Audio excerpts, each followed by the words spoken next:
Ito yung Diyos namin. Sinasamba namin, kinikilala namin bilang Diyos Ama.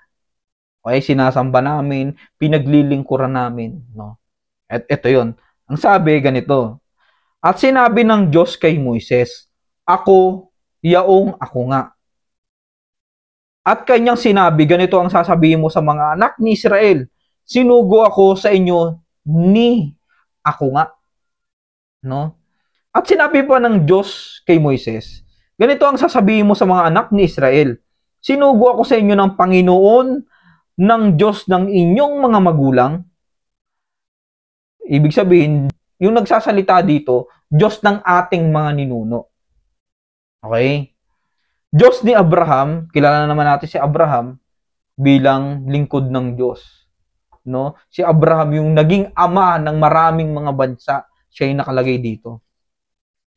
Diyos ni Isaac at ng Diyos ni Jacob, ito yung mga anak ni Abraham. Ito ang aking pangalan magpakailanman. Pangalan na, pinag-uusapan natin pangalan kung sinong dapat sambahin. No? Magpakailanman. Pag sinabi magpakailanman, may katapusan ba? At ito ang aking pinakaalaala sa lahat ng mga lahi. At ibig sabihin niya dito, ito yung palatandaan niya sa kahit na anong nasyon, kahit na anong bansa, kahit anong lingwahe mo, ito yung pinakaalaala niya. Ngayon, ito, tanungin kita, sa palagay mo, pwede ba nating sambahin, kilalanin ang salitang ako bilang Diyos? Palagay mo lang. Paano yun? Samantalang sa aral ng mga tao, tinuturing lang yan na pangtukoy. No? Pang-uri o pronoun. Panao. Pagka sinabi mong ako, ikaw yun. Di ba? Pangtukoy siya eh. Di ba? Ikaw, so paano, kung ang pangalan ay ako nga, paano mo siya tatanggapin sa sarili mo bilang Diyos? O ganito na lang para mas malinaw. Paano mo ipakikilala ang isang pangalan kung ang pangalan ay ako nga? Namin, no? Paano mo ipaliliwanag o papaunawa sa mga tao ang isang pangalan kung ang pangalan ay ako nga? Yan kasi yung biggest question eh. Sobrang hirap. Pero kapag ka naintindihan mo sa sarili mo, sobrang dali. Sa paanong paraan? Basta hindi mo lang siya ituturing bilang pangtukoy, bilang panao. Tatanggapin mo lang yung salitang ako bilang pangalan. Bakit? Kasi yun yung nakalagay sa Biblia eh. Ito ang aking pangalan magpakailanman at ito ang aking pinakaalaala sa lahat ng mga lahi. Ito magic. Ito magic. Huwag kang kukurap ha. Tignan mo lahat ng tao. May sariling ako. Meron ba? Wala, no? Lahat ng tao may sariling ako. Sa buong mundo, sabi mo.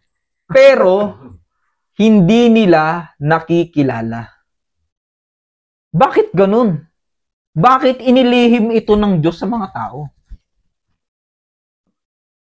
Di ba? Yan pala yung susi ng buhay na walang hanggan. Hindi, no? Yan pala yung susi ng buhay na walang hanggan. Na kung hindi mo siya makikilala, wala kang buhay na walang hanggan. Bakit? Bakit? Ang sabi niya, ganito, ako, sa makutwid bagay, ako ang Panginoon, at liban sa akin ay walang tagapagligtas. Ito palang sinasamba namin, Diyos pala ng kaligtasan to. Diyos pala ng kaligtasan.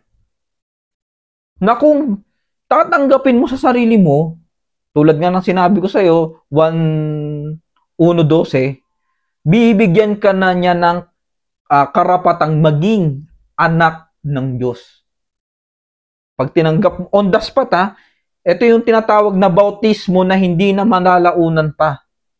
Na hindi na kailangan pa ng seremonyas para lang tanggapin mo yung salita ng Diyos sa puso mo. Automatic, pag tinanggap mo, nabautismohan ka na kagad sa pangalan pa lang ng Ama. Yun yung pangalan ng Ama. O, ito pa, para bigyan pa natin ng konting diin. Bakit? Yan ang sinasamba namin. Ako ang Panginoon na siyang aking pangalan. Nasaan yung pangalan doon? No.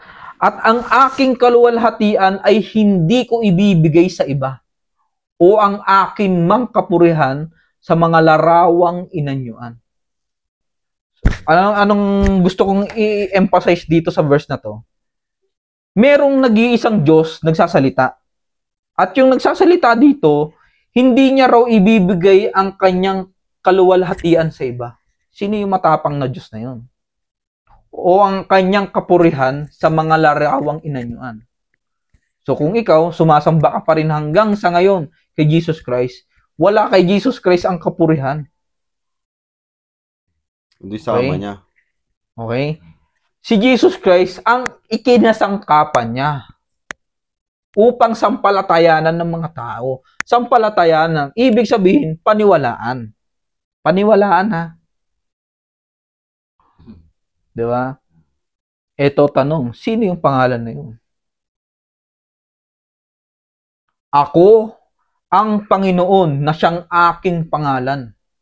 Yan yun. Si ako. O, ito pa, sabi niya, ako'y nagpahayag at ako'y nagligtas at ako'y nagpakilala at walang ibang Diyos sa gitna ninyo.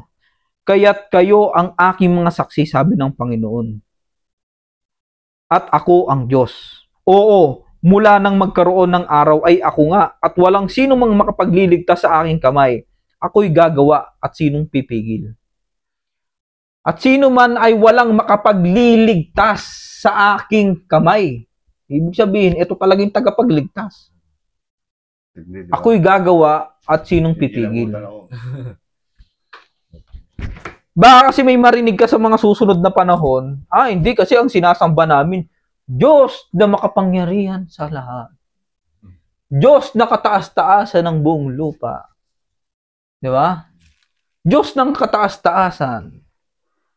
Oh. Kami hindi. Ang sinasamba namin, Diyos ng kaligtasan. Bakit? Bakit? Ano ba kasi ang punot dulo? Bakit tayo kailangan maniwala sa kaligtasan? Bakit? Kasi nga kailangan natin maligtas. Kailangan natin ng Diyos na magliligtas sa atin. Dahil mamamatay tayo. Ang sinamba mo, ibang pangalan. Hindi si ako nga. Hindi naman tagapagligtas pala. O, di ba? Parang ganun kasi ang lalabas eh. So, mas maganda tayo safe. Sila, kung gusto man nilang sumamba sa ibang pangalan, bahala sila sa buhay nila. Importante tayo, sumasamba tayo sa totoong Diyos. At hindi lang basta kathang isip to. Alam mo kung bakit? Pinakilala ni Jesus Christ eh. Pinakilala rin ni Jesus Christ si Amang Ako Nga sa mga tao, pero sa pamamagitan ng hiwaga, sa talinhaga. Para ang mga matatalino at ang mga pantas ay magsipanghula. Magsipanghula sila. Hindi nila alam, ang pinapayaman lang pala nila yung sarili nilang bulsa.